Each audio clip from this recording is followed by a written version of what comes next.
So, with 2025 being done, I wanted to reflect on some of my favorite shows of the year. I don't consider myself a TV critic, but I did watch a lot of TV this year regardless, and I'm actually pretty impressed with what I watched. I definitely have this in a set order of like not so much my top five, but top six shows. I'm gonna get into those in a sec.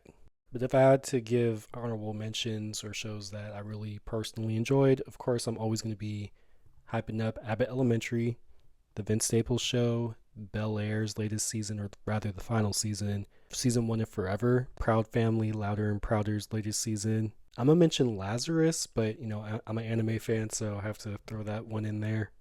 And of course, let me just highlight if this was like, I guess, a top nine or something like that, or maybe top 10, then I would say I'm personally enjoying Stranger Things. I really hope they stick the landing with the final episode, but I'll find out tomorrow.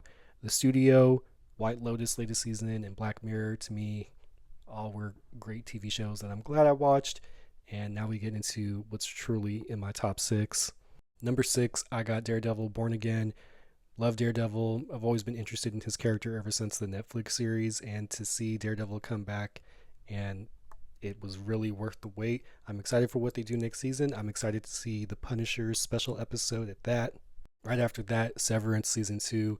There hasn't really been a show lately that has had me hooked, and especially by the concept, because quite frankly, I was working a job a year ago that made me wish I was severed. So it was perfect timing for me to finally watch the show, and then season 2 just had me hooked. I never really watched the TV show's podcast until this show, so yeah, got to put it in the top 5. Right after that, I got Invincible season 3, and it's such an improvement from the second season. Season 1 obviously is going to be everyone's favorite, but season 2 was a little bit of a letdown, but that's okay because season 3 came through, and I'm so excited to see what they do with season 4. Number 3, I got Adolescence, one of the most important shows of the year, and I really am happy that there's some schools considering to show this in middle schools and to their students, and in a time where, let's face it, young boys are very impressionable about what they see on the internet, red pill content, Andrew Tate, different things like that. We need a show like this for the youth to see.